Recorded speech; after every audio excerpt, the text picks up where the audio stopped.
Food and Beverage Magazine Live, bringing food and beverage to life. With your hosts, James Beard Award winner Jennifer English and Food and Beverage Magazine publisher Michael Politz. Featuring leaders in the hospitality, branded food and beverage, and CPG industries, many of whom are Jennifer and Michael's friends in the business.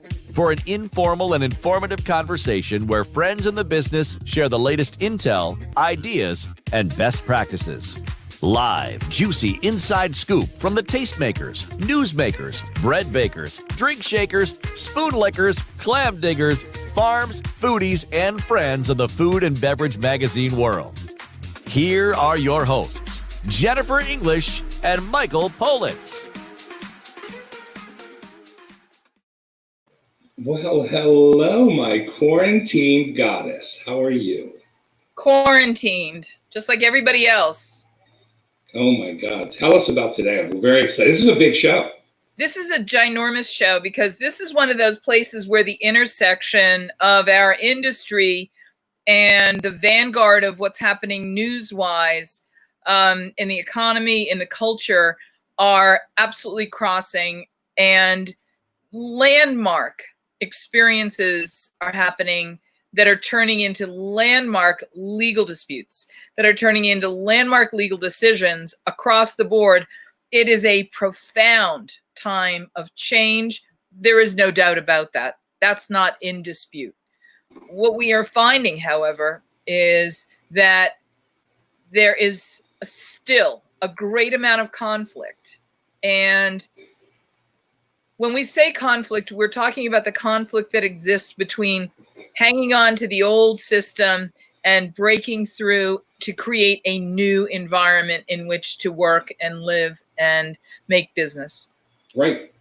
And one of the things I wanted to start off with, you've got a book coming out because this is a big week for us here at Food and Beverage Magazine. Your book is coming out this week. Look at that book. Is that the book? It's very big. It's bigger than your face. Have you ever seen a book bigger than your face like that?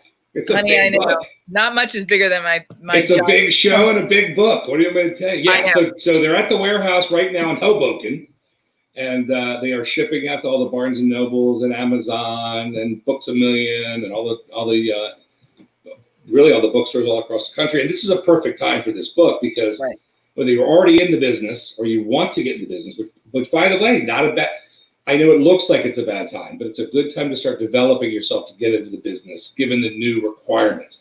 Because now you finally have rules and structure, right? Before it was like, I want to open a restaurant, what do I do? Right. Now, here you have structure that you have to follow rules, right? I mean, you have minimal rules at the health department before, but now these are the real rules. How do you make money doing it? And imagine starting with a clean slate. And you could start for under $25,000 in your own restaurant. That's the key to this whole book. Well, I don't really publicize that though. I don't want to push it and look like a hokey guy, but you can. It can happen. And people are going to say, "Oh, restaurants aren't going to be the same." But the activity of being a restaurant may look different, but the activities and strategies and tactics and best practices of this book can be applied, whether it's a ghost restaurant or a delivery. There's all kinds of ways to apply it. The fundamentals are still going to be the same. But one of the things I want to make sure we address with this is when we're talking about your book coming out, and by the way, kudos to Wiley Publishing. I've been a fan of theirs for years. They do a really solid job in the food space. One of the things that was really essential about this to me is when you and I were talking about launching this show, you said to me that one of the most important things we could do was to reinvigorate and re-inspire everybody who's an operator to have that passion. Reignite that spark. Reignite the spark. And we talk about it. When you're going into the restaurant, and our next guest will be able, he's an attorney. He'll be able to tell us this. He's probably told clients over and over again, if you want to be a millionaire in the restaurant business, start with $10 million because it is a scary thing, right? And there's something inside of it, and there's some kind of a fire in these people that burns all that negativity away. And they're like, I need to be a restaurateur. You have to go, but what we're going to talk about today is something that was alluded to a few weeks back when there was a White House summit and the restaurateurs came around the table. But I'm going to tell you about the first time that I really considered this part of a national conversation. after Hurricane Katrina, many of the restaurateurs that were impacted by Katrina were not carriers of a particular kind of insurance called business interruption insurance. If you are a really long time, very successful restaurateur, super sophisticated business person, you would have known about that, and you would have been one of the few people that might have carried that and had that. Was Brennan's, was some of the bigger names down there in New Orleans? So I know Commander's Palace, Emerald. Commander's Palace was one of the people that survived in part because of the business interruption insurance. Right. So now a lot of people are looking at this thinking, oh, well, I just have to get that insurance. So a lot of people in the restaurant business said, well, I don't want to be one of those guys that gets, shut out the next time there's a disaster, and there's likely to be any number of these. It's worth the investment because this is a long-term multi-outlet operation for us. Right. As celebrity and celebrated chefs went around the world, and they all came out to see you in Las Vegas, and they went all over the place. They had a really large dollar enterprise growing that they had to protect. Right. And some of our friends. And so my understanding is a lot of people went into this saying that's one of these expenses. It's almost like a luxury to afford because it's not inexpensive insurance, and margins are really thin in the restaurant business. So people think they have this business interruption insurance, and guess what happened with this crisis? And that's the topic for today's show. Wow. So that's a very, very good topic that people really need to listen to. And I want to find out also if small guys, because we hear about all the big guys, right? But what about the little guys? Let's introduce the next guest so we can bring him on. I don't want him sitting backstage. He charges by the hour. What's wrong with you? God knows what this is going to cost, what it's costing somebody. Go ahead. Our first and only guest today, because this is a serious topic that deserves our undivided attention, and we want to give you the chance that if you have any questions that you want to pose, that you can go on to Facebook and ask the question. Or YouTube. I think it's important that we give the audience the opportunity. This is a pipeline of information to the absolute source. Business Interruption Group was formed when several well-known, well-established, award-winning restaurateurs, many of whom are our friends in the business, went to make a claim on their business interruption insurance. Do they do that individually? Well, we're going to find out. Okay. There is now a group, and we'll talk about that, and one of the world's leading experts now on the topic of business interruption insurance. And from the Business Interruption Group that is formed just to address some of these issues is a pioneer and a leader in the revolutionary realm of legal fights relative to insurance companies, because that is how reform truly happens. Revolutions don't necessarily take place with a musket and a cannon anymore. They take place because people like John, who's our first guest today, are fighting this fight even when we didn't realize that there was a fight to be had.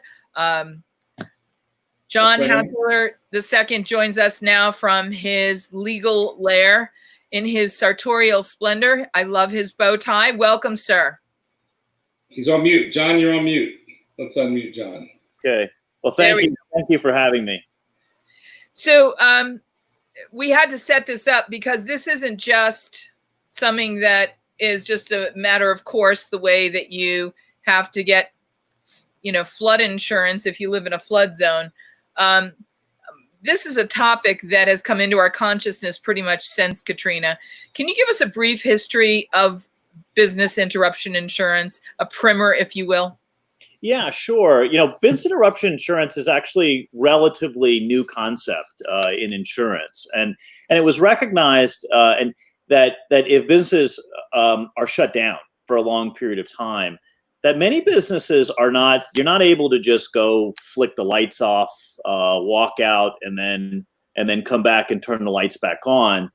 There are many businesses, and this is true in the restaurant industry in particular, that are very labor intensive. So you can't just shut things down for a period of time and then restart up again, because what you do is very labor intensive. So a lot of labor-intensive businesses have gone out and sought out this type of insurance. And there's many restaurants. Restaurants, I mean, you guys know this. It's very labor-intensive. The restaurant industry is the largest private sector employer in America. It employs 15.6 million people. People don't often realize that about the restaurant industry, but it's because it's so labor intensive. So many restaurateurs have gone out, not just large ones, but small ones as well. And their brokers have said, if there's ever a shutdown, like there was in Katrina, or if there's civil authority shutdowns, you can have coverage for this. And depending upon the size, it's not always expensive. It depends on the size of your business. You pay, you take part of your profits, and you pay a certain portion of it in case you're shut down. And I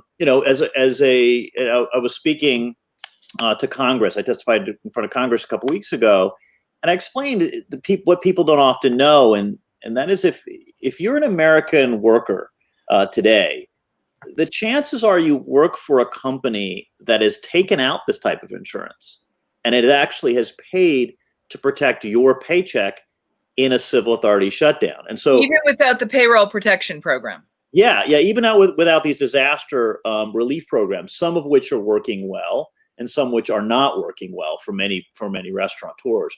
But people have paid for this business interruption coverage, and this isn't just true for restaurants; it's true of businesses around the country.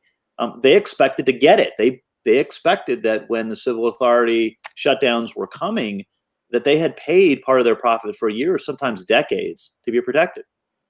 John, is this for many industries, or is this something that's particularly useful for the hospitality industry? Does this cross over into other areas as well? Yeah, so most businesses, as I said, that have lots of employees have this type of coverage. And many restaurants have this type of coverage, many restaurateurs that have been around, because brokers and agents have gone and explained, if you have lots of employees, if you employ lots of people, if there was ever a civil authority shutdown, if your business would ever shut down, what do? You can't just furlough all of your workers and then be gone. And right. Jennifer, you mentioned, Hurricane Katrina. And I'm here from my office in New Orleans, and I lived in New Orleans and lived through that disaster of Katrina, and it really affected the restaurants, of course, because there's lots of people. But what people realize is that after they got shut down, their employees go to different places. And what we really understand, those of us that have businesses that really rely on people, is how important people are to the business. They're essential. Restaurants, what do? You serve people. You nurture people, you serve people. It's very labor intensive to do that. And when you lose your people, you lose your business. And oftentimes the expense of training them and the expense of seeking new employees. Great places have very little turnover because they do a very good job of creating a culture to keep people. That's why when you go to a city like New Orleans and you visit with T and Lally, or you go to a place like Galatoire's, you might have the same server that served your parents or grandparents. Yeah, that's very true where I'm from. If you live in New Orleans, the restaurant hospitality is part of, it's ingrained in your culture. But it's interesting as I go around, and now that this has affected so many people in the country, and since the restaurants got shut down first around the country and universally, I think more people who are outside the restaurant industry are starting to realize how absolutely ingrained restaurants and hospitality are to every sector of the economy.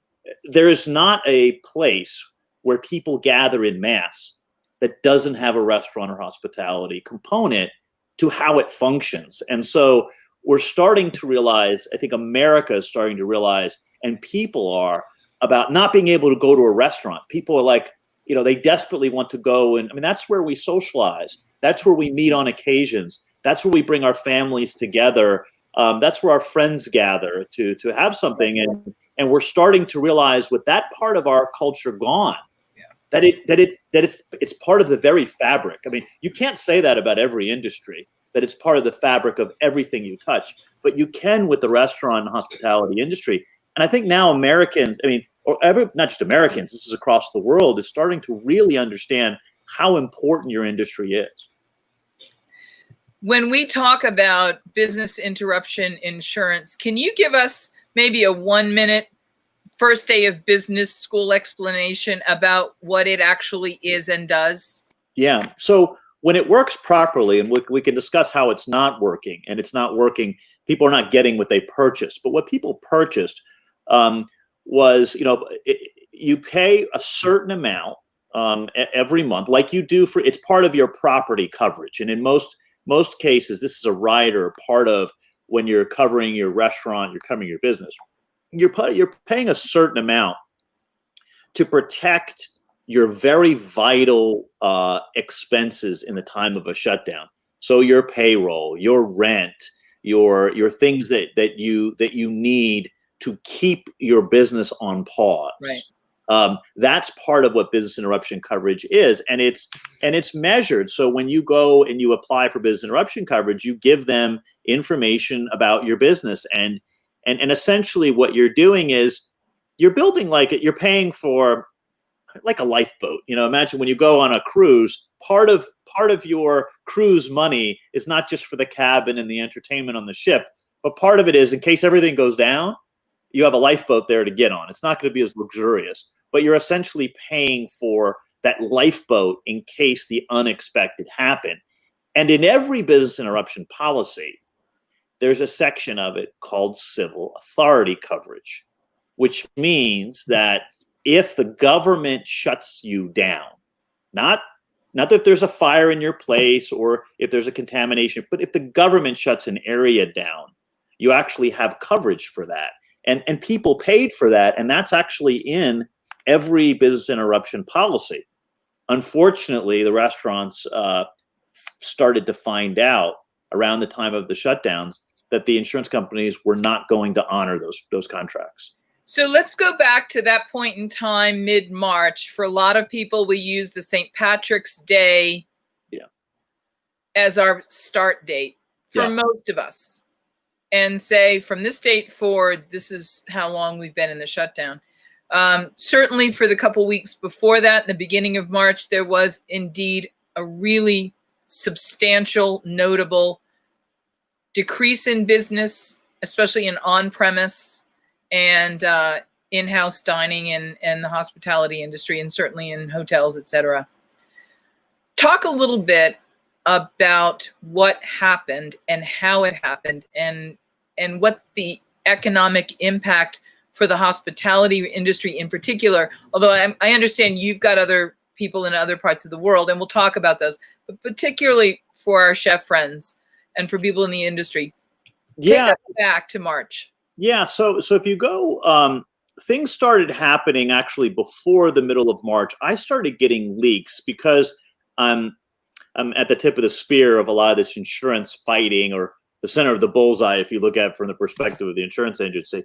I started to get some leaks from the industry about what was happening, and the insurance industry was starting Can I interrupt you for 1 second? Were you in the business interruption industry prior to the COVID crisis? Yes. So I've been in a leadership role in just about every insurance disaster in the last 20 years. So in Katrina, the Attorney General hired me in the aftermath of Hurricane Katrina to police the insurance companies who were not paying their policies. And so every major disaster, I'm in some sort of a role. In Superstorm Sandy, which was one of the last major insurance events, I was retained by the courts to represent the majority of people in the tri-state area in Superstorm Sandy. So I've been involved in this, and so I started to get information from the other side. And when I started to hear, is the insurance industry, they realized that on many of their policies would apply to the civil authority shutdown, and that those civil authority shutdowns were coming.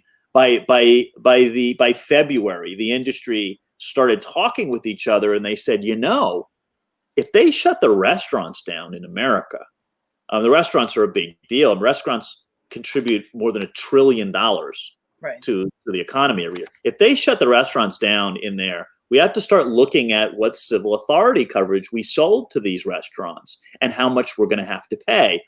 And some of them said, you know what, we have exclusions for pandemics. Well, what they realized is when they actually read the policies that not many of them do. And some have virus exclusions, but many of the policies didn't have exclusions. So the industry went, and it was really quite, it's really quite sad, but devious. But what they did is they came up with legal arguments as to why they weren't going to pay these civil authority coverages. And so what we started to see is the reasons for the civil authority shutdowns, the governments that were shutting things down first in China. If you remember on March 11th, they shut down the businesses in Italy. So Italy shut down first, and the shutdowns in the United States didn't follow but a few days later. But when they shut down the restaurants on the 11th, on the 12th, it was very interesting. The insurance industry came out with a white paper from the leading defense firm, and they explained that they were not going to pay the coverage for anybody, and they were going to pay no matter what the policy said for the civil authority shutdowns that were coming.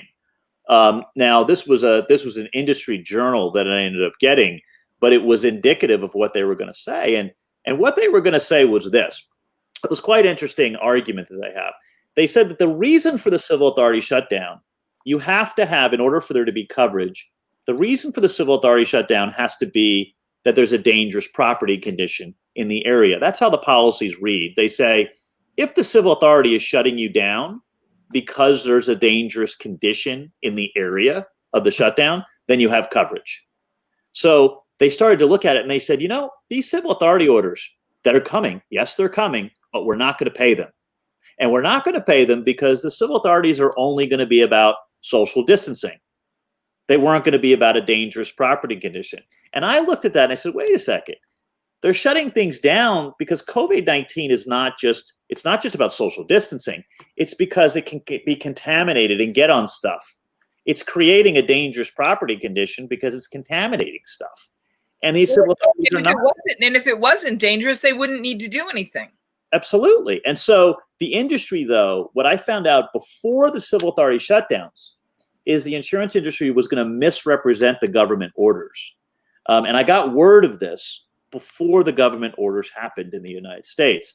They were going to argue that the civil authority orders had nothing to do with the contamination. It only had to do with social distancing. And we knew this wasn't right because we could see the government officials on TV saying you got to wash your hands, be careful of contaminate surfaces. And this is the difference between coverage and no coverage under the policies. And so it was an interesting thing because on the 12th of March is when they came out with their white paper. Well, that very day, I happened to be having a culinary event in my home in New Orleans, and Jérôme Bocuse of the famous Bocuse family. Oh wow! John is very, very fancy. If he has Jerome in his house, I have fancy friends. Did you ask him why his father created such little portions? Yes. I know. I knew Mr. Paul quite. I asked Mr. Paul that question. He looked at me like I was crazy. Yes, I invented it, son. He said, "Have more." Yeah, that was his answer. So we were happy to do, and I'm not in the restaurant business, but I live in New Orleans. But my best friends are chefs, and ironically, Jerome Bocuse and a bunch of other chefs, Thomas Keller, Danielle Ballud, dear friends of mine, they would always come to these disaster places where I would be doing some insurance recovery, and they would be doing charity fundraisers.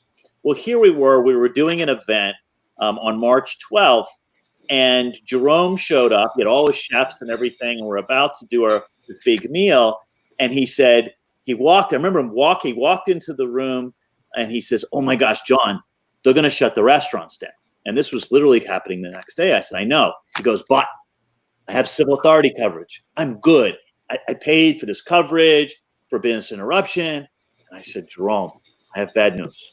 I said, "They're not going to pay it." He said, "What do you mean?"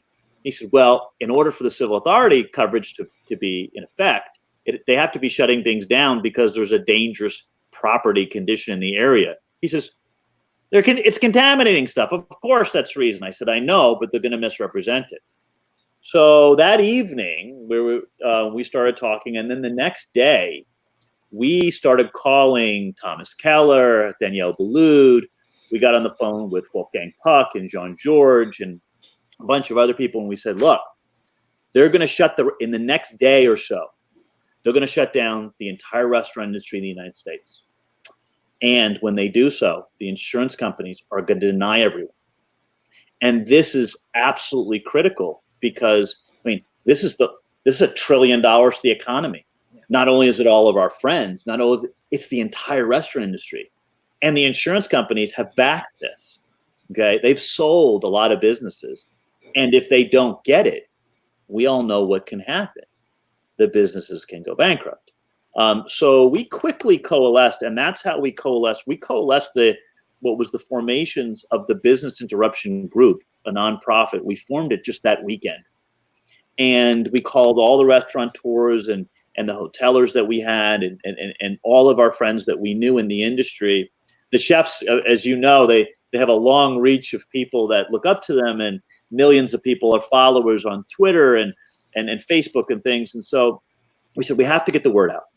And number one, we need to get the word out that the insurance companies are not representing these civil authority orders correctly, and that people may have coverage. And then we actually went to the governments and we told the governments what the insurance companies were going to say, and that the governments needed, with the civil authority orders, to specify the reasons so that the insurance companies couldn't deny it. And that's what started a movement that just in the matter of weeks, there was thousands and thousands of companies across America that joined in the protest. Wow. This is all less than 90 days old. Yeah. Within 2 weeks, we had so many, because you have to think, and you all know this because you're in the business, and all of your viewers would know how integrated the restaurant business is. You know each other, people know each other, and there's lots of employees and there's lots of people. So one chef, one restaurateur knows so many people. And this word spread so quickly through the restaurant hospitality industry that number one, we had paid for coverage.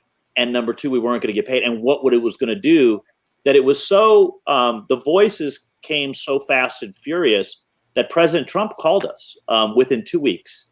And on the 29th of March, there was a call, which is 7 of us on the phone with President Trump. And he asked about the policies, and he wanted to see them. And he recognized that not all of them have exclusions, and that the insurance companies aren't doing the right thing. And right after that, he had a press conference, which he recognized it. So there's a lot of support in getting the word out. There was support very quickly in getting the word out there. One of the things I want to take this opportunity to do is to break down something really sort of technical and simple about the way jurisprudence in the judiciary works. In any case in law, most times somebody goes to court because there's a dispute. Would you talk a little bit about the nature of dispute? Because when you say, and help us understand that the unfairness was born of someone about to do the wrong thing in terms of misrepresenting, that almost everybody can point to that and say that's wrong. Help us understand why a court's going to care about that and listen to this. Why would the court just say, you have no business coming here, you were just wrong? How can you go from making that sort of judgment, that instant judgment, to letting it actually become a thing?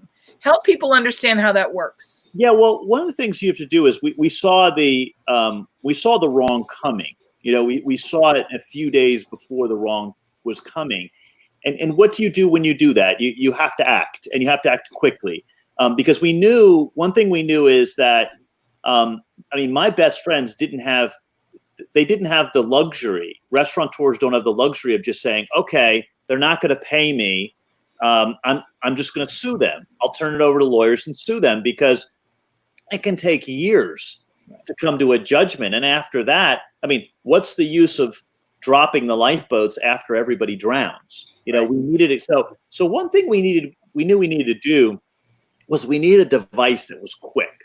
And so we thought about what devices that there would be, what remedies. I mean, one thing, of course, was to speaking to journalists, getting the word out, speaking to politicians in Washington. Of course, we were able to speak to the president and others. But then what do you do? So we had part of our strategy, one which was a public relations to get out there that, hey, you need to look at your policies. They may apply. 2 is to speak to the politicians that these guys are doing bad stuff.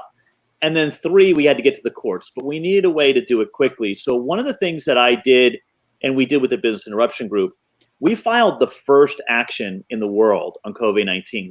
We did it right away. We didn't waste any time. On March 16th, which was the Monday after things started to get shut down, we filed what was called a declaratory judgment action. It's a unique lawsuit. It's a unique legal device.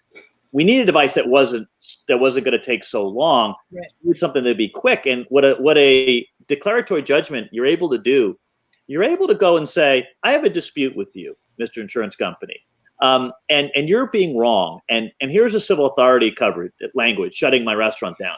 And here's my policy. You can walk into court and ask the judge, what's the law? In one hearing, you can say, hey, what's the law? So that's what we did. We filed one in New Orleans, which is pending. And we're going to go up and say, Judge, what's the law here? And we're not just trying to make it for one restaurant, Right. but for the nation to say, what's the law here? Because it seems very clear. Our policies say, if the civil authority shuts us down for a dangerous condition, and this is clearly one, we have coverage. And here's what the civil authority says. It says it's shutting us down because of a dangerous condition.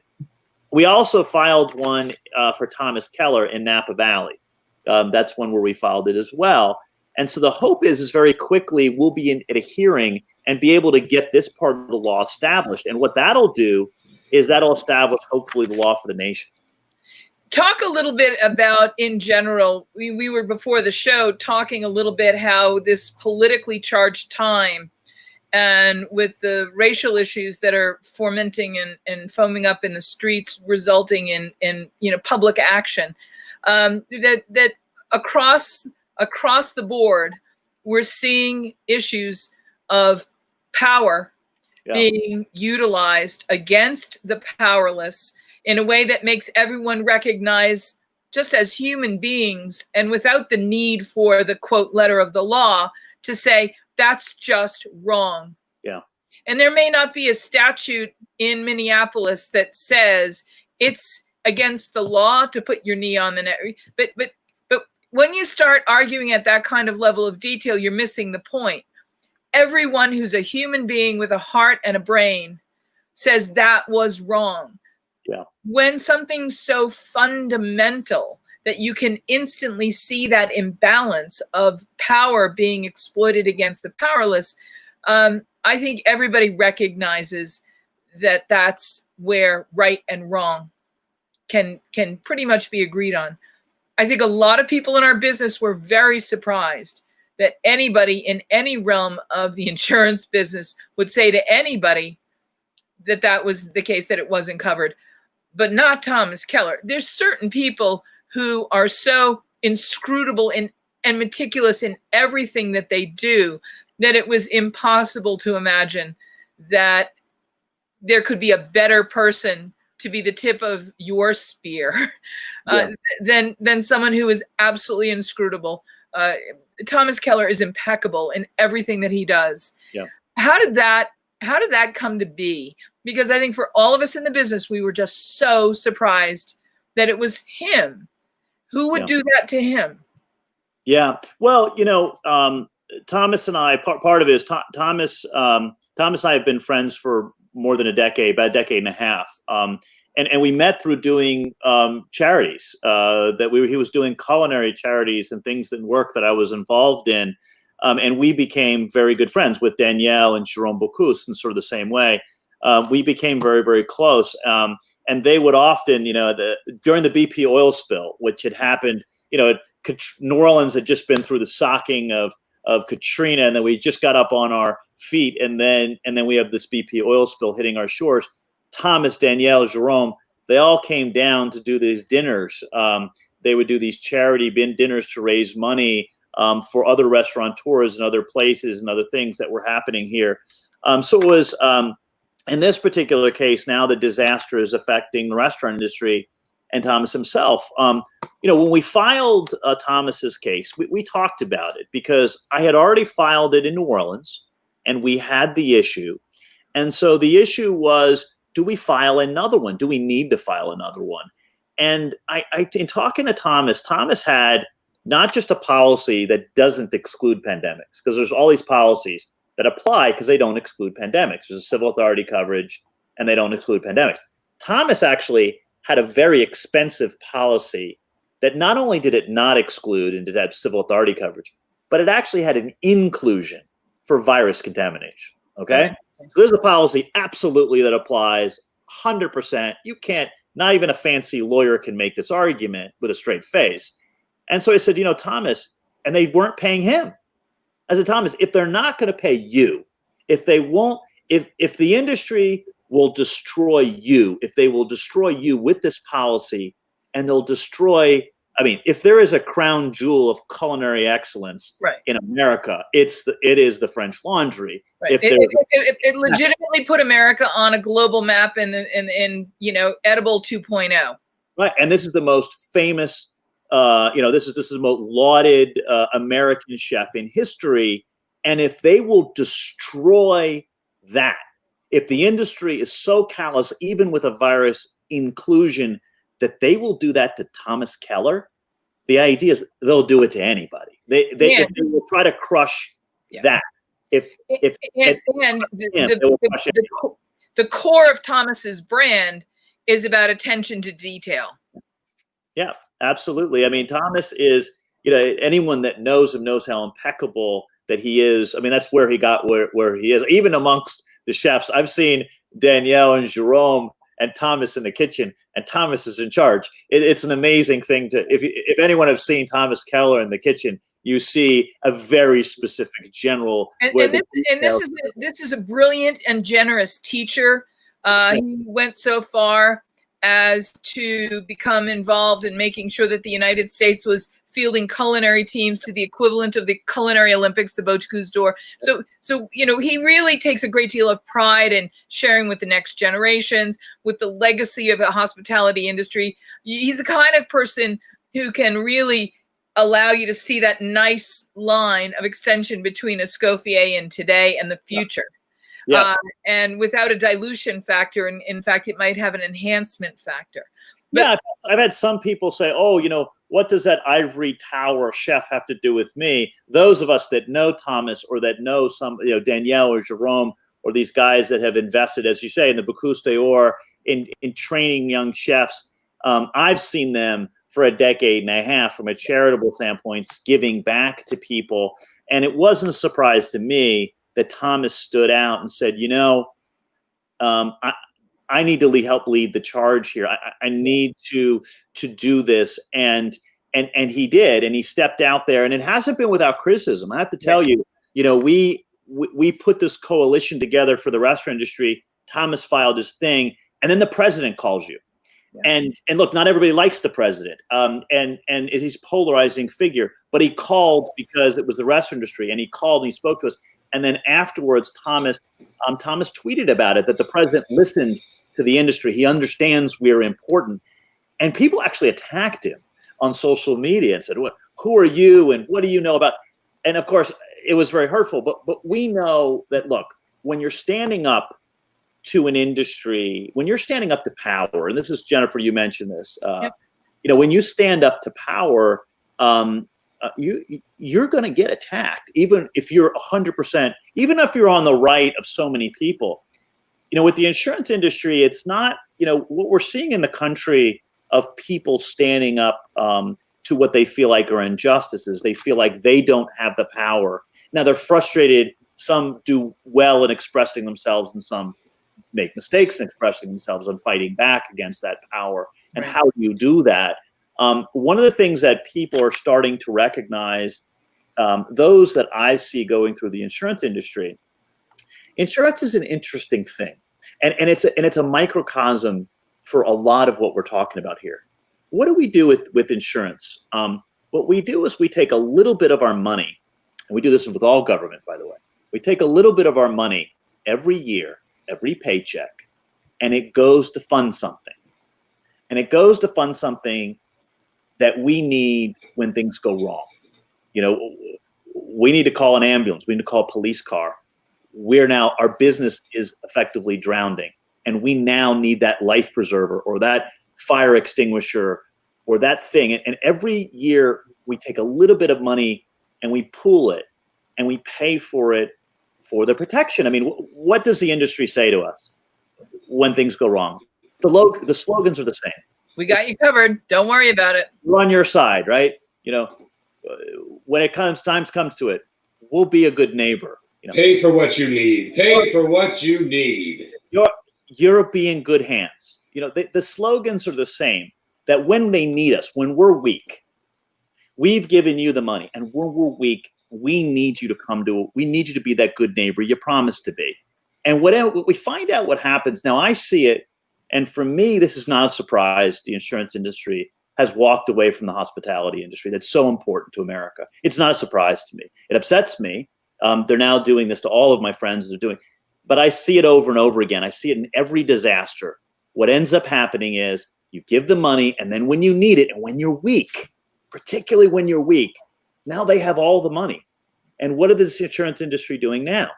They're sitting on $822 billion of our cash in reserves, and they're not paying a penny. They're not paying any of it. And they're giving that money to lawyers, and they're giving that money to lobbyists, and they're misrepresenting what the policies say. Now, these policies are complicated. Some of them are like 300 pages long. And so the problem with power is, you know, of course, it's that we're feeding this. And then when we need it, it is particularly disappointing to people when you need your government to protect you. You know, we're seeing this with frustrations, and we need to fix some things with law enforcement too. But when we need that protection and it doesn't work, and then even worse, something bad has happened, and now the thing that we expect to rely on, there's also the injustice of the thing that we helped support now turning its back on us. And that, you know, that's a common feeling, I think, that is going around this year in a very raw way. You know, we're seeing the protests. I think, you know, part of the protests are part of a reaction to all of this. But with insurance, it's really, you know, our time right now in this country, it's very critical. I mean, this is an unparalleled transitional. This is a seismic shift in everything. And just bring it back to the restaurant industry and the hospitality industry. James Beard, who gave you that award, and which they did a study that says, in absence of the business interruption coverage covering us, 4 out of 5 restaurants will go bankrupt. Right. 4 out of 5. 4 out of 5 of an industry that employs 15.6 million people. 4 out of 5 of an industry that is a $1 trillion to our economy every year. I mean, I don't think we can afford to let this happen, and which is why this is a very critical time for the courts. It's a critical time for all of us.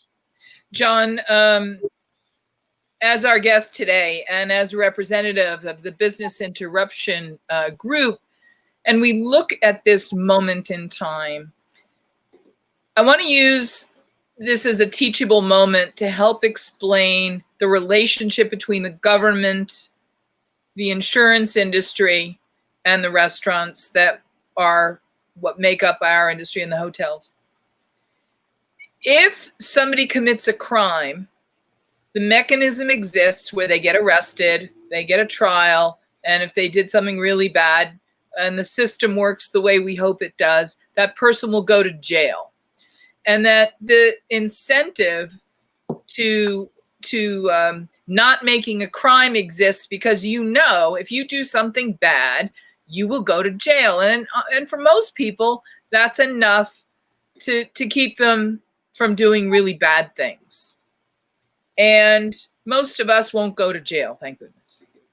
What mechanism exists in the government with the charters for, you know, banks and institutions, but in particular to insurance companies, that would allow the government to have the equivalent of some kind of incentive, some power, some leverage to get the insurance industry to do what we'll only describe now as the right thing. It's Jennifer, it's the heart of the solution, right? If there's not a penalty for doing bad, if you can take people's emergency money and then when they need it, use it against them and keep it. We have a broken system, and what we're finding, and there's many documentaries that have been done on some of the work that I've done in the past about the fact that, and they often will call it in different chapters, the disaster after the disaster, right. because in Katrina, everybody had coverage, everybody had property coverage. They had coverage to build back. I mean, almost all properties had mortgages on them. Right. Banks require you to have this kind of stuff. And the problem, what we're seeing in America is disaster. Here's what happens. After a disaster, the insurance industry does the same thing every time. For me, it's like that movie, The Groundhog Day. You ever see the movie with a guy? I see the same day over and over again. The first thing they do is they just lie. They just lie. We're not covering it. We don't cover it. Fine print, don't cover it.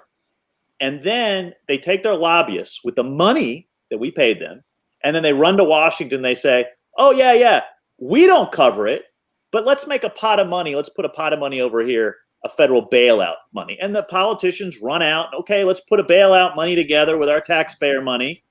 And we put that pot of money together, and it's always a mess. Why? Because it's hastily put together. It's not measured properly like insurance is for what you need. And so this happens over and over again. But what the insurance industry realizes is when they do this, there's a statistic that's almost constant after every disaster. And the people that push back when the insurance industry says no, the people that push back, 1%. Wow.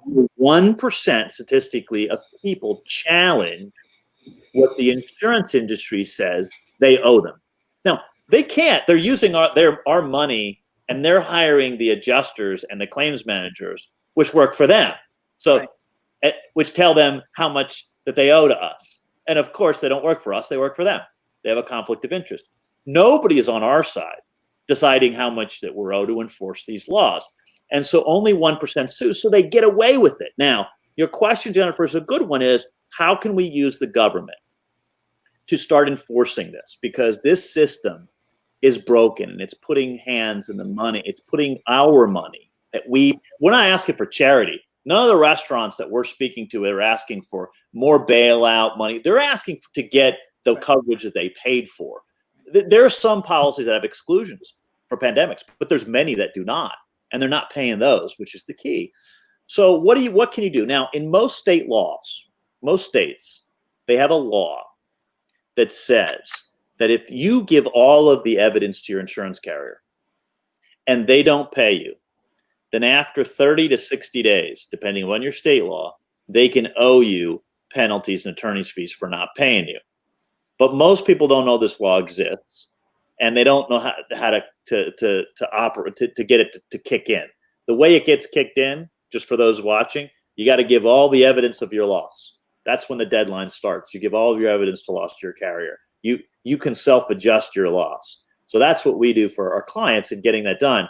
But because only 1% sue, this becomes a problem. Now, what we've been doing in the Business Interruption Group is not taking it lying down and saying to ourselves, look, 3 to 5 years, well, that's going to pay a lot of defense lawyers, but it's going to be over the ashes of our businesses. So we're speaking to attorney generals who have jurisdiction over some of these insurance companies. We're speaking to insurance commissioners. They have jurisdiction over these. And we're saying to them, what these insurance companies are doing, they're wrong, and you can pull their license. So we're actually going to government. That's why we went to the president. They're in the halls of government, and so are we now. One of the things most of us who know and respect and adore Thomas Keller will point out that the way he does things is the right way, which is how he can teach young chefs the right way to do things to win gold medals in the Culinary Olympics. You can't go and teach somebody something other than the right way to do things. And you can't teach the right way to do things in any realm of life unless you really are somebody who is passionately and philosophically committed to doing the right things. So this is somebody, Thomas Keller, that we're talking about here. People that know and respect him also know that he had an unfortunate fire not long ago. And that was a business interruption, and they got very creative about how to do what they had to do. Would you talk a little bit, as much as you're able to, how did that experience inform Thomas Keller about what can only be described as the David and Goliath nature of the relationship between an insurance company and the insured? Yeah. Well, what you find out very quickly is it doesn't matter who you are. You could be Thomas Keller at the top of your, at the mountaintop of respect and do everything right. The problem is that when you make an insurance claim, the people that are working, what you find out very quickly is the people, part of your policy premium, it went to hire people who are now adverse to you. And what you realize that doesn't matter who you are, that if that person is deciding its own liability to you, and that becomes an automatic when you realize that that's how it works, that they've been advertising to me that they'll be like a good neighbor, that they're on my side, but they're clearly not on my side. They're actually on the conflict on the opposite side. And so that is a realization that happens, and it's happening to everybody, but it's big and small. And so the larger your claim, the larger your company, the more they have to pay high-priced lawyers and adjusters to work against you, and the more they will create an army to work against you. So the playing field is not even. Right. And you realize that that's the case, that you're actually making a claim. It's like somebody that rear ends you in the car and hurts your child, and the person to go out and say, "Don't worry about it. I'll determine if your kid is hurt or not." You'd be like, or I'll fix your car. I'll tell you how much it costs. No, you're the one that owes me. Right. And you realize, and so Thomas and others, those that have gone through, if you live in New Orleans, if you've been through a disaster, if you've been through the wildfires in California, and you've seen what these insurance companies are doing, you understand that they are your adversary at the moment you make a claim. And so you can't trust. You got to read the policy yourself. Can I ask a question? We're looking at wholesale paradigm relationship shifting in every aspect of our culture and economy right now. Could one of the profound benefits, new realities to grow from this, could a goal of Business Interruption Group, could a dream we could all dream right now be that the insurance industry goes from being adversarial to collaborative, so that rather than thinking we have a business partner in our insurance partners that instantly becomes an adversary, that we embed ourselves in a very crucial relationship with someone who is intrinsically in a chrysalis of adversary, but doesn't emerge as that adversary until after something happens. Could we imagine a new reality? I do. And I have to tell you, though, prior to this, I didn't. And the reason is because I've been fighting these battles over and over again, and I don't, I've been very successful myself. I was able to buy a fleet of Ferraris and a jet, over all of the disasters that have happened. And I've looked around at myself and my surroundings and said, what have I actually done? What have I accomplished in all of these battles? Because I keep catching them doing bad things. And in Superstorm Sandy, for example, we actually caught the insurance companies committing insurance fraud. Like, they were literally taking documents and they were taking how much somebody were to pay, and they were forging the documents. Okay, they were taking engineering documents from engineers, keeping their signature and their seal on it, and reversing the conclusions in home offices. Did that surprise you? No, actually, I had seen it happen in Katrina. Actually, I saw, and it didn't surprise me because it was actually in Superstorm Sandy, was actually the same people forging documents, not just the same companies, the same people that were forging documents all the way back in Katrina that I had been chasing. And I went into court and I said, Judge, they're committing insurance fraud. And the judges look at you and they go, yeah, okay, you say this, they say that, And we got there, and actually in Superstorm Sandy, I ended up getting so frustrated with the civil court system. I went to the criminal courts. I went to the Attorney General, Eric Schneiderman, and I said, this enough is enough. All that's happening is lawyers are making money. And these people I had firemen. I had firemen that went into the buildings into 9/11 that were crying with me on the phone because they were renting a house and they were going to lose the mortgage on their destroyed house. It had full coverage on it. And crying with me, grown men on the phone, I can't take it. We're going to lose our family home. These people were fully insured from insurance fraud. So I finally went, and actually Eric Schneiderman arrested a major executive on TV. It got on 60 Minutes and Frontline, and we brought the guy out in handcuffs in the middle of the case on TV.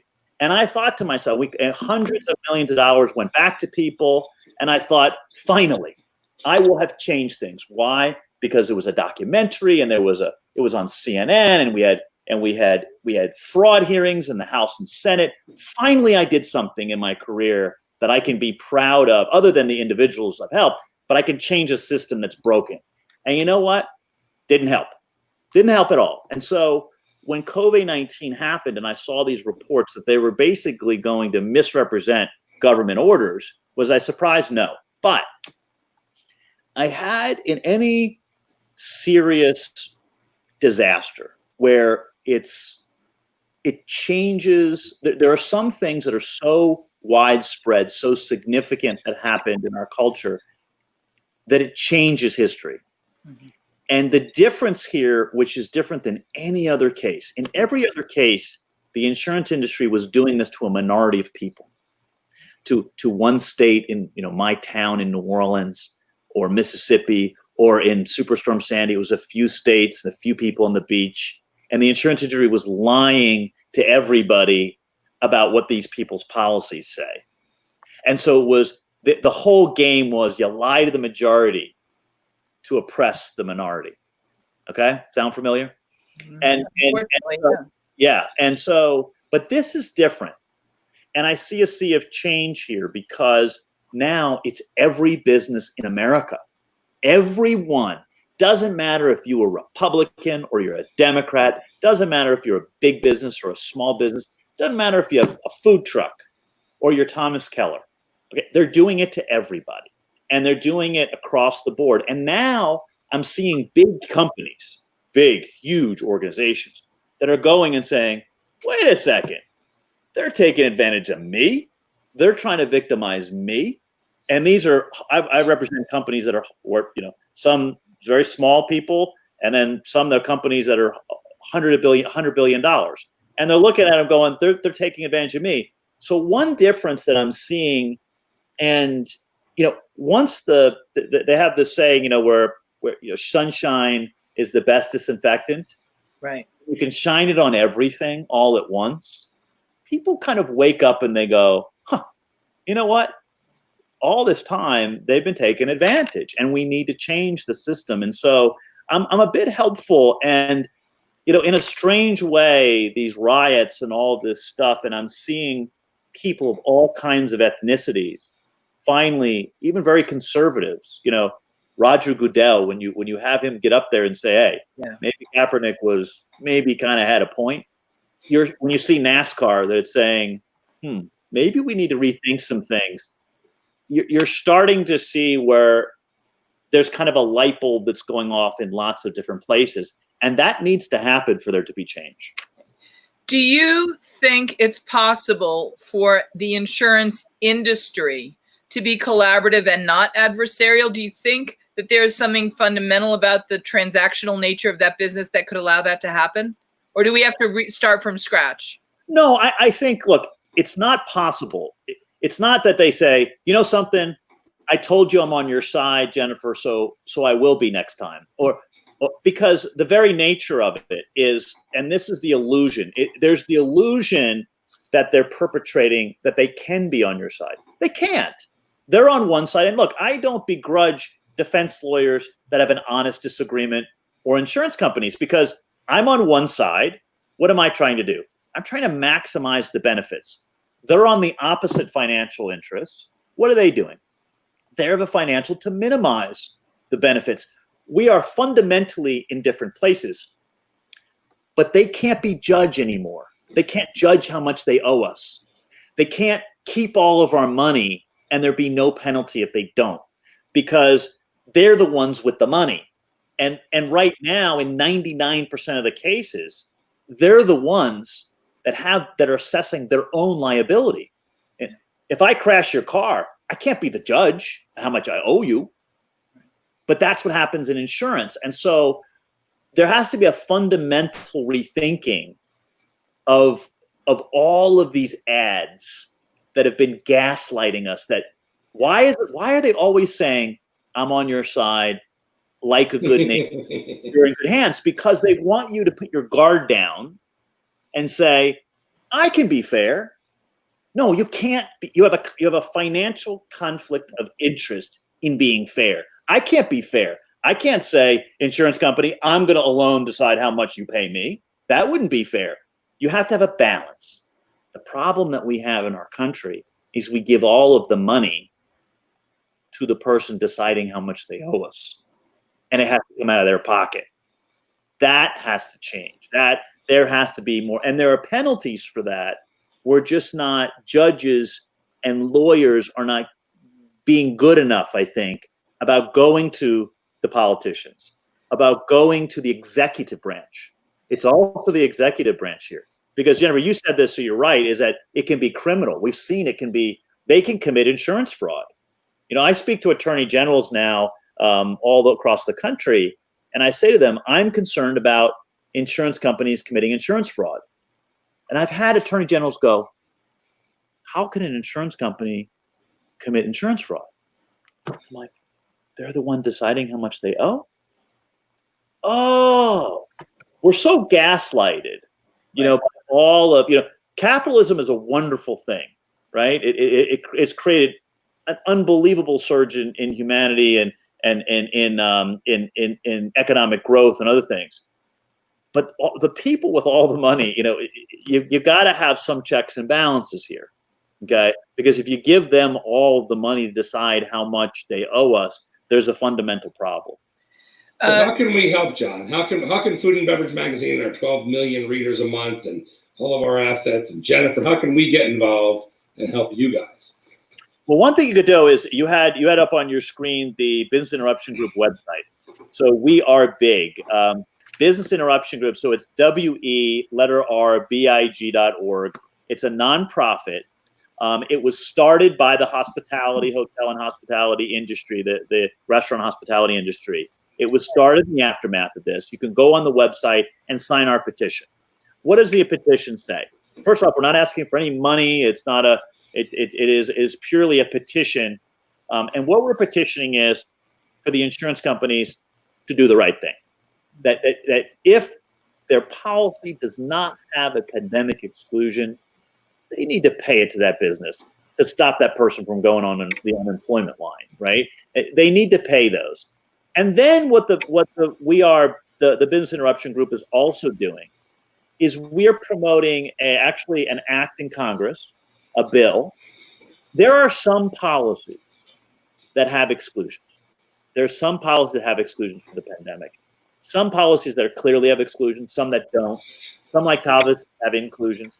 And there's some that have the word virus in there. And many of people who are watching, if they have a business interruption policy, they may have some type of exclusion where the word virus is in there. And there's a debate as to whether it excludes the civil authority coverage or not. Here's what we are big is doing. We're saying, please pay the ones you owe. And if there's ones that we have a fight about it, we're going to introduce a bill where the insurance company can voluntarily opt into the program. They can pay the restaurant its civil authority coverage, and then seek reimbursement for the government for that. Very elegant, simple solution, which will keep people off unemployment lines. It'll keep our restaurants and our hospitality working, going into the economy. And if they just pay the business interruption policies, this will work. This will be a way that will keep our businesses out there. So what your listeners and your viewers can do, go on the website, fill it out, to say, because the industry is watching this page. Right. The president was watching the page. People in power are watching what the hospitality industry can do when it gets together. You are 15.6 million people strong, and you're a community that we're all understanding now is very important to all of our lives, to every sector of our economy. Your voice is a strong one. It's a big one. And if you speak with a common voice, you can make big changes. And so that's what the Business Interruption Group's about. It's also the biggest sector of our economy that doesn't have its own dedicated nightly feature on the nightly news. Yeah. I mean, you are the largest private sector employer in America. Now, most people don't realize it. They know we take for granted that restaurants and hospitality are a fabric of our life and every part of our economy. I mean, I represent a lot of people who are not in the restaurant hospitality business that are going, without a restaurant, without the restaurants, I can't operate. I can't have a concert venue if I don't have food, right, and beverage. Everybody is realizing that they're tied to you. And the fact that in the middle of a pandemic, of a war, that a president would get on the phone with a new organization in 2 weeks, in the middle of all that stuff, it demonstrates that if you're speaking with a common voice about things that you need in your industry, that change can really happen. You know, I know, which a lot of people don't know, about how labor intensive the business is of restaurants. But I also know how much people are drawn to it and how much it means to people. And it's not for money, John. They're not doing it for the love of money. That's for sure. No, they're not. I mean, if you looked at some of at the cost, I mean, you know that the cost of running a restaurant, it is intensive. But if you speak to chefs, it doesn't matter if it's Thomas Keller or the guy that's got his food truck that loves it.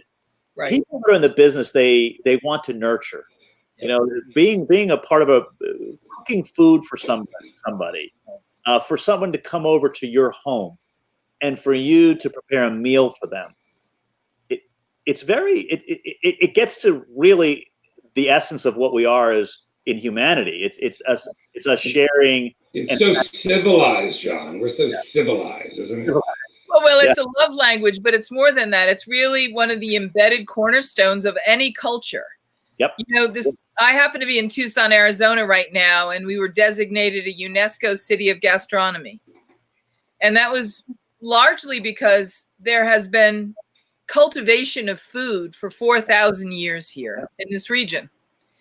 And you can't cultivate food, and I will say this over and over again, you can't cultivate food without cultivating culture and medicine and everything else that goes along with actually creating a true community. Yeah, it's also the diversity. You know, if you think about it, we talk about diversity, how it's good, it was ever. I mean, can you imagine only eating the same food every day? I mean, the fact that we have Indian food and Italian food and Japanese food and Chinese food and French food, and I mean, the fact that we have all of this stuff, and by and large, people love that, and that's part of the celebration of what we need to do. And you know, there's a you know, your industry. I mean, this is an interesting time. You know, it's a critical time in our history. I mean, I'm feeling the weight of what I'm doing, not just with my friends' businesses, but with really, if we were to fail, the largest private sector in America here, if we're able to fail this legal battle, could fail.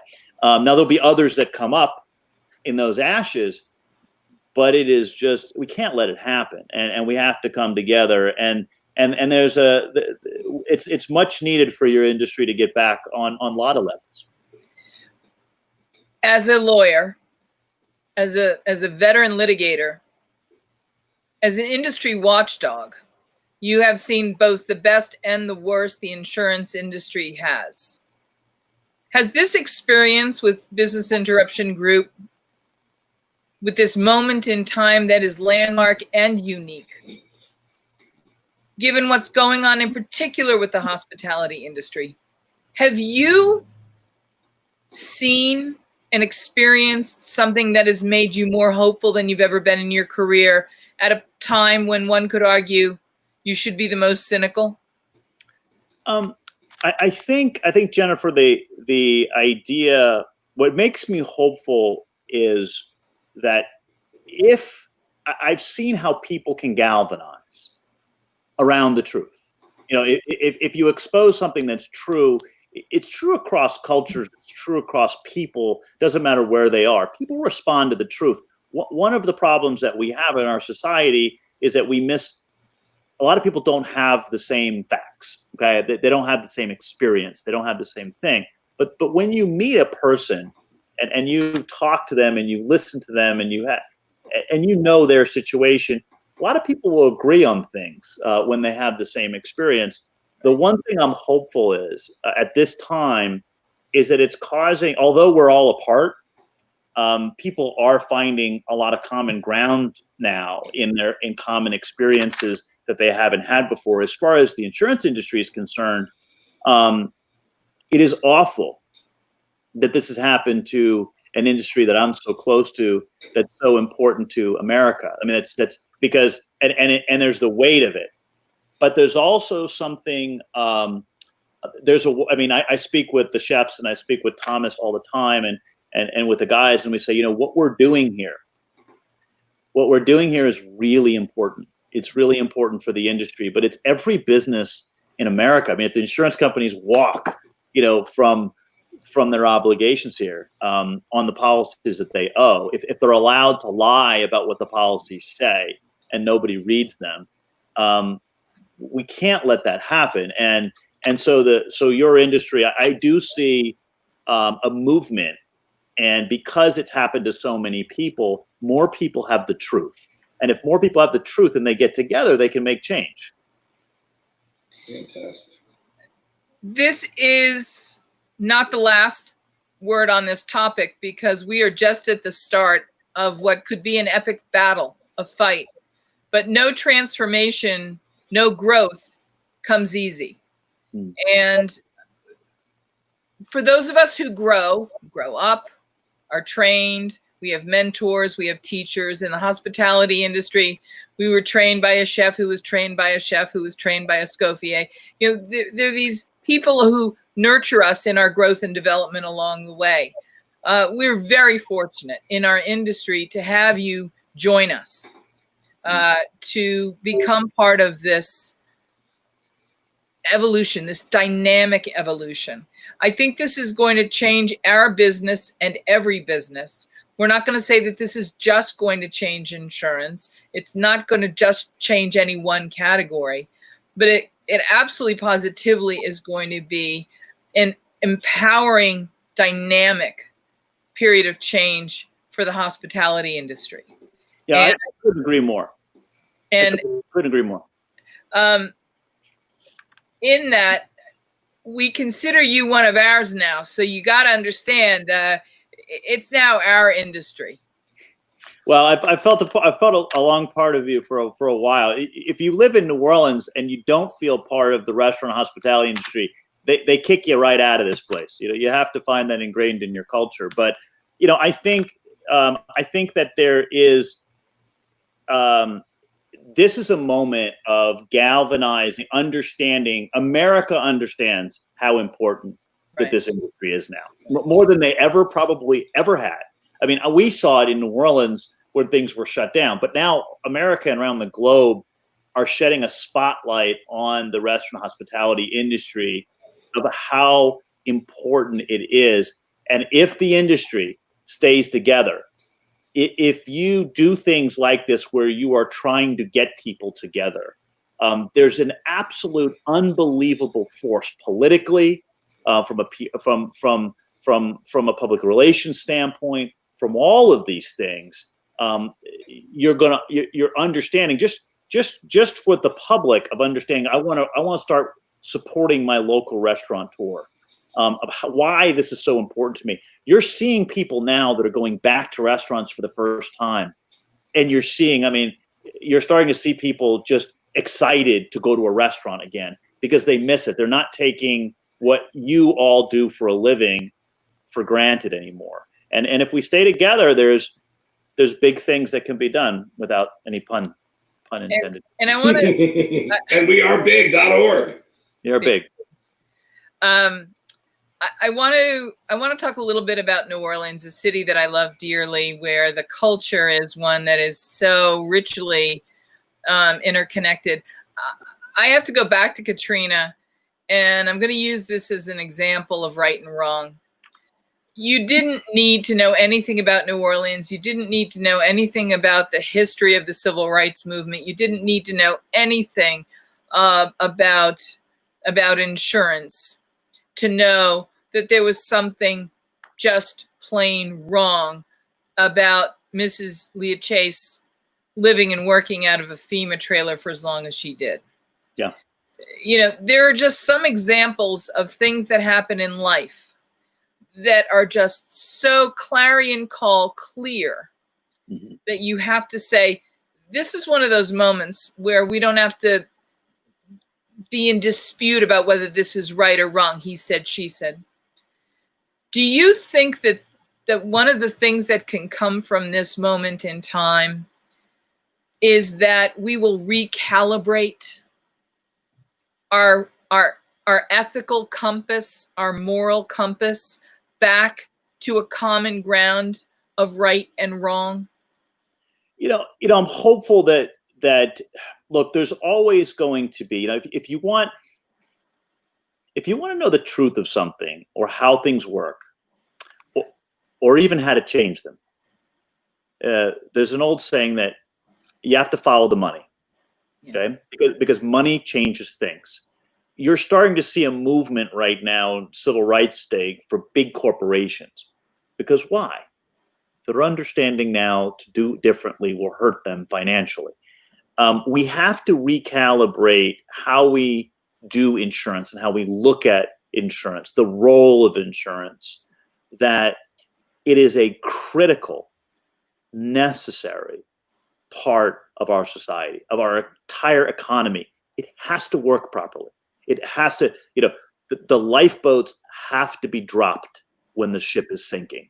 And if you don't do that, then there's an incredible loss and injustice that happens. And we saw that in New Orleans. We saw that in Superstorm Sandy. We're seeing the insurers abandon places, and that allowing the politicians to run out and have these slush funds that are put together. And the slush funds never work properly. In the BP oil spill, they're just paying out to the restaurants now. Now, they're starting to pay out. But if insurance works properly, it will. There's the foundation of our country. Benjamin Franklin, actually, many people know this, that brought the concept of insurance to colonial America when we first started, because he understood we needed this, because we were building wooden houses next to each other, and if one burned, if my neighbor's house burned, my house would burn, and it was the interconnectedness of us. It wasn't just an analogy; it's part of our economy that we're starting to see now. If the restaurant industry fails, everything else is having a ramification effect to it. If we don't shore up, if we don't have the breaker switch for this. And what we're also recognizing is that we're always told that insurance are the good guys, but sometimes they're not the good guys. And we have to start having mechanisms to where if the insurance companies don't do the right thing, that there's more penalties, or that we're able to fix and strengthen our laws and the things that we're doing now. But this just takes, I think now that this is happening to everybody, and it's happening to every company in every sector of the entire economy. Every company in every sector of the economy is being turned down here, wrongfully in many cases. And so you're having lots of people in lots of different parts of the economy that can make change that are starting saying something is broken here and we need to fix it. But you have to have financial incentives to make it work. We are so grateful that you've stayed here with us for this generous amount of time. A couple last questions. Well, let me just say, could you send that bill to Jennifer, please, for staying here for so long? What's that? No bill here. Jen, I just wanted to go to Jen. That's all. I want to ask you, are we redefining right and wrong in this experience in this moment in time? I think what we're realizing, in a way, I think we're finding out how to make a difference to go from wrong to right. Yeah, that's what I would say. How do we get there? A lot of people know things are broken, but not in a way to fix them. We know we're having problems, but how do we fix them? And there's a saying that is appropriate for restaurateurs, and that is that if you're not at the table, you're on the menu. Yeah, and that is true. We have to participate in our process. We've got to participate. If the restaurant industry starts participating together, if you are at the table, you will no longer be on the menu. And that is true for take a wrong that we've got that we're facing in our society right now. We got to be at the table. We have to participate. We have to get our friends and our neighbors and our colleagues in the industry to participate. One of the things that we knew in the beginning, that the restaurants are going to get shut down first, that this is the largest part of the economy, that this is going to have ripple effects. What did we do? We went to the industry and we said, we have to galvanize. We have to start an organization first, and we have to get a common voice for a common thing. And we do that, and we can make change. Well, let's make that table bigger, huh, Jen? I agree. One of the things we ask our guests when they visit with us, we like to share a toast, because so many people in the industry have a philosophy of hospitality. And it's certainly the case with all my friends from New Orleans. And I don't know, have we ever had you to Tales of the Cocktail? No, I have not. Well, you never had me either. You never asked me that question. Obviously, John has some kind of magic spell on you. We make whole festivals around these kinds of fun things. So you can. Yeah. Well, I'm involved in Tales of the Cocktail from the very, very beginning of this, and I can't believe I've been to New Orleans every July, and we've not crossed paths until now. But that just shows we're meant to meet when we're meant to meet.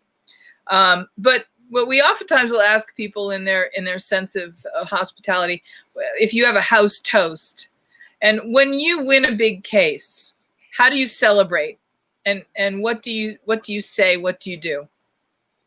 I'm usually, when I have when we win a big case or when we do it, it's usually, unfortunately, I'm usually your lawyer when everything is on the line. Yeah. Unfortunately, when it's everything, it's like all or nothing. It's an all or nothing when everything is on the line, when it's your home or your whole business or other things. And so it's a difficult thing. Often I find relief, because there's a lot of pressure. And I think, a lot of times at the end of a big battle and the things that we win, it's like, now we can relax and now we can spend time with friends. The things that I like to do the most, the things that I do after every big win, I go to a restaurant with friends. It's funny. That's what a lot of us do, right? We go and we get together and we get our friends and our closest family together, and we look back on what we've done, or what we got away with, or what we got through. And I think I call the chefs all the time. And I said, listen, one thing we're going to promise, because they're calling and speaking all the time, says one thing we're all going to promise to do. And we said this to Thomas and Wolfgang and Danielle and Jerome. I said, we're all going to get together. And if we can save it through all of this, we're going to cook the most amazing meal. We're going to sit down and everybody's going to take a course and we're going to do that. So that's one of the things I'm looking forward to. Well, hopefully, Jennifer, we'll have a seat at that table. Yes. Sounds good.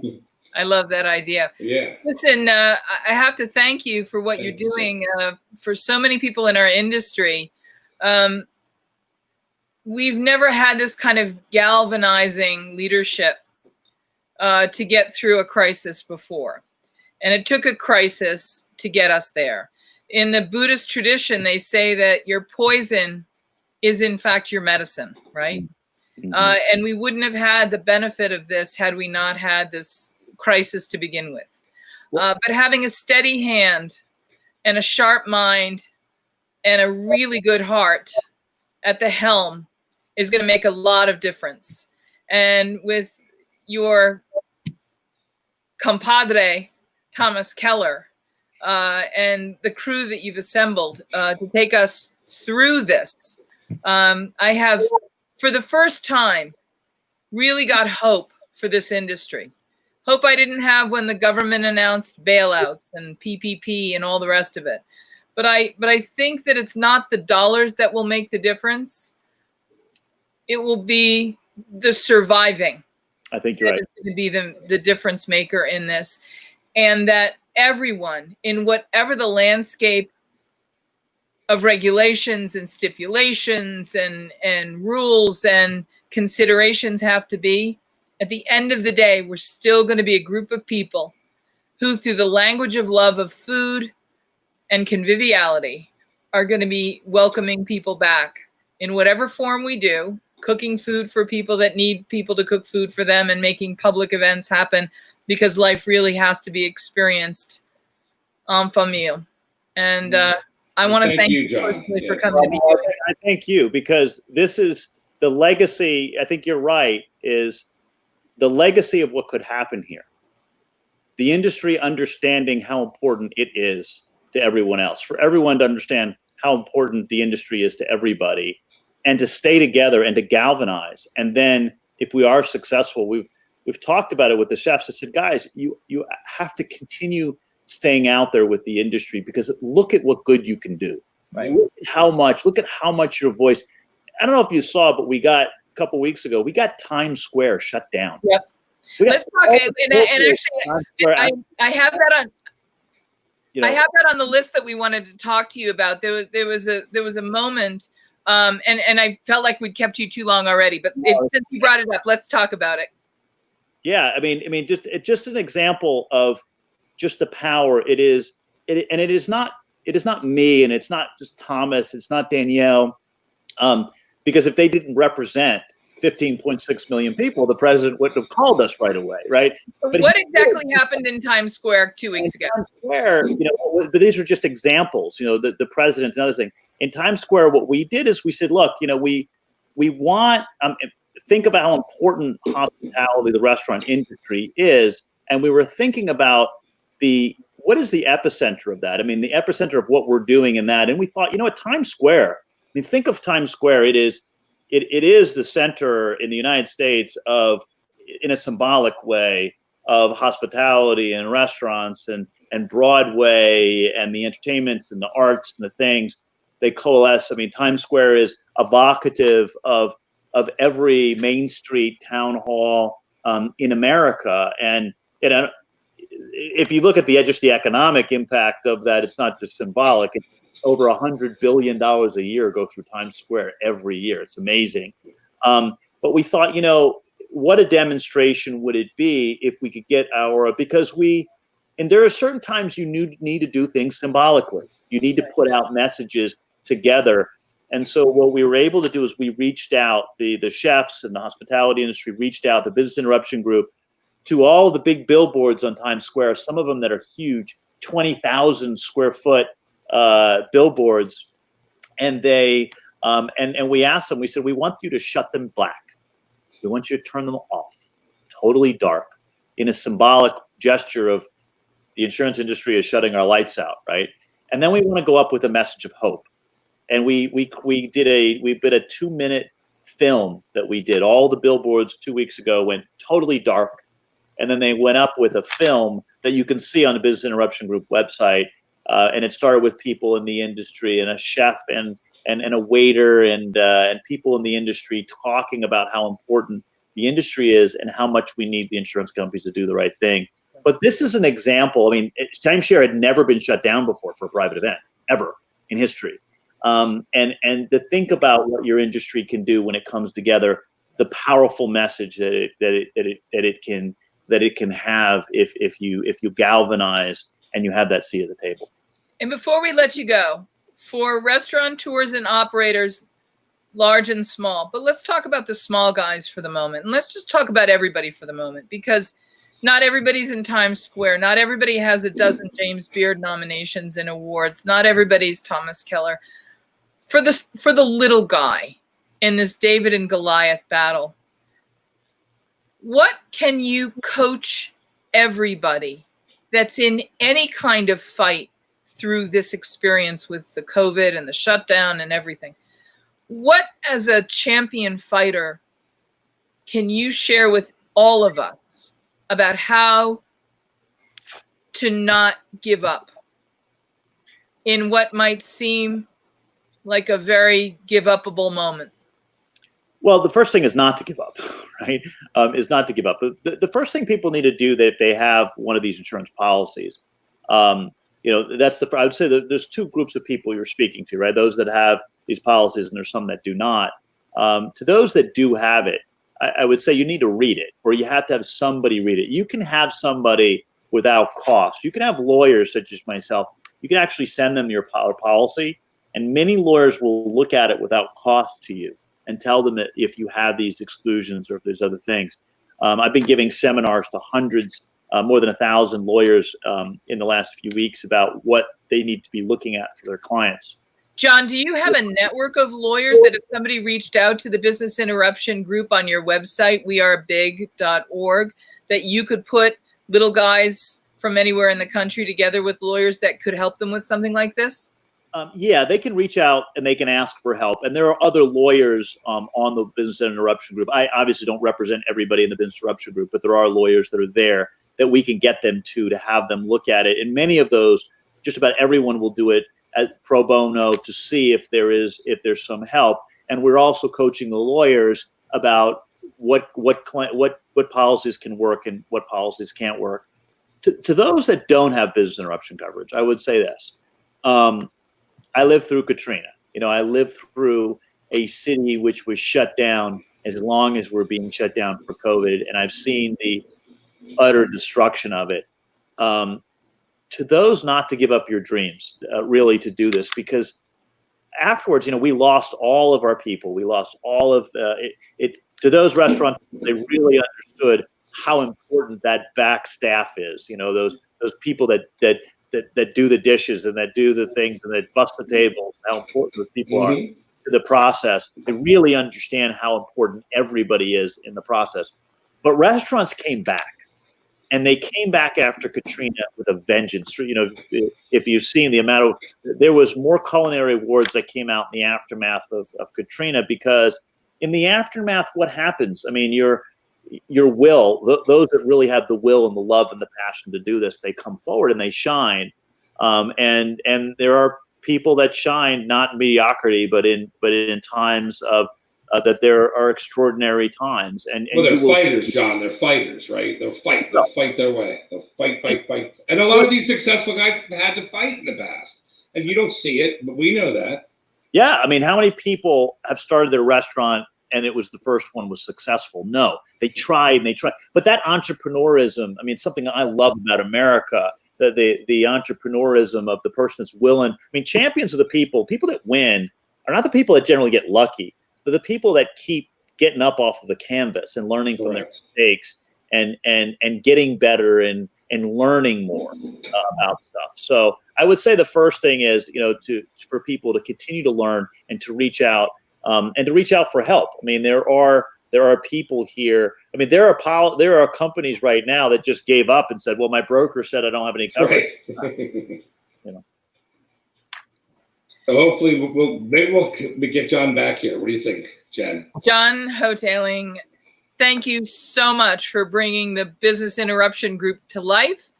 for having such an impactful and pivotal role in helping to sustain this industry when quite literally a lot of us believed this could be the end of an era. And Jen, you can keep this editorial going in the magazine if you want, if this is something that you like and you want to pursue. Yeah, there will be updates. We'll be able to provide you updates because things are happening daily. We're going to be introducing the Business Interruption Group, its bill that will hopefully help subsidize everybody that has business interruption coverage, even if you have an exclusion. If we get this passed, your policy will pay. So this is a really important bill. And we have the audience, John. We got the people behind us, right? We know we do. And let's get everyone on the same page. Yeah, and once the bill drops, we'll need your support and other restaurants to reach out to their local congressman and their senator and say, this will help me. This is important and this will help me. And that's what we'll do. Thank you so much. Oh, go ahead. Do you have something to say, Jen? And I have to say, I think this is one of the most hopeful things in anything that happens in life. When something appears lost, the thing that will grow from that, the phoenix from the ashes, is one of the most famous visual representations of hopefulness there can be. And she knows this, John, because she has lost her mind so many times. And the phoenix that has risen from those ashes that next morning, beautiful, beautiful. But I think you've really given us something powerful to be really hopeful about. And not Pollyanna hopeful, but there's a reason why I should start working on my plans about what comes next. Yeah. Because there may be something there. Because we all know that if we've cleared room for more will come to us. Absolutely. I All believe right.